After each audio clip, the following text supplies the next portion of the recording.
RCB ತಂಡಕ್ಕೆ ಹೊಸ ಆಟಗಾರ ಎಂಟ್ರಿ. ಈ ಬೌಲರ್ ಯಾರು ನಿಮಗೆ ಗೊತ್ತಾ? ಅಭಿಮಾನಿಗಳಿಗೆ ಗುಡ್ ನ್ಯೂಸ್. IPL 2026 ರಿಮೈನಿಂಗ್ ಮ್ಯಾಚಸ್ಗೆ RCB ತಂಡಕ್ಕೆ ರಿಚರ್ಡ್ ಅವರು ಎಂಟ್ರಿ ಕೊಟ್ಟಿದ್ದಾರೆ. ನೋವನ್ ತುಷಾರ ಅವರಿಗೆ ಗ್ರೀನ್ ಸಿಗ್ನಲ್ ಕೊಟ್ಟಿಲ್ಲ ಶ್ರೀಲಂಕಾ ಬೋರ್ಡು. ಅವರು RCB ತಂಡಕ್ಕೆ ಆಡೋದಕ್ಕೆ ಬಂದಿಲ್ಲ.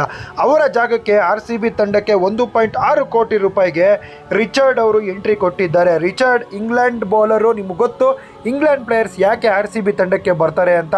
ಆ್ಯಂಡಿ ಫ್ಲವರ್ ಇದ್ದಾರೆ, ಬೋ ಬೊಂಬಾಟ್ ಇದ್ದಾರೆ.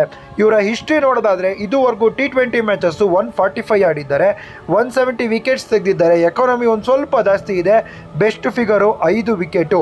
ಇವರು 2024ಅಲ್ಲಿ CSK ತಂಡದಲ್ಲಿದ್ದರು, 25ಅಲ್ಲಿ ಮುಂಬೈ ಇಂಡಿಯನ್ಸ್ ಟೀಮಲ್ಲಿದ್ದರು. ಈಗ 26ಅಲ್ಲಿ RCB ತಂಡಕ್ಕೆ ರಿಪ್ಲೇಸ್ಮೆಂಟ್ ಆಗಿ ಎಂಟ್ರಿ ಕೊಟ್ಟಿದ್ದಾರೆ. ರಿಚರ್ಡ್ ಡೈರೆಕ್ಟಾಗಿ ಪ್ಲೇಯಿಂಗ್ 11ಗೆ ಆಡೋದಿಲ್ಲ, ಬೆಂಚಲ್ಲಿ ಕುತ್ಕೊಂಡು ಆರಾಮಾಗಿ ಎಂಜಾಯ್ ಮಾಡಬೇಕಾಗುತ್ತೆ ಅಷ್ಟೇ. ನೋವನ್ ತುಷಾರನ ನಾವು ಮಿಸ್ ಮಾಡ್ಕೋತೀವಿ. ತುಷಾರ ಇದ್ದಿದ್ರೆ ನಮಗೆ ಎಕ್ಸ್ ಫ್ಯಾಕ್ಟರ್ ಆಗಿರೋದು. ಇವಾಗ ಅವರಿಲ್ಲ. ಇದು RCBಗೆ ಬಂದಿರುವ ಗುಡ್ ನ್ಯೂಸು, ಹೊಸ ಆಟಗಾರ ಎಂಟ್ರಿ.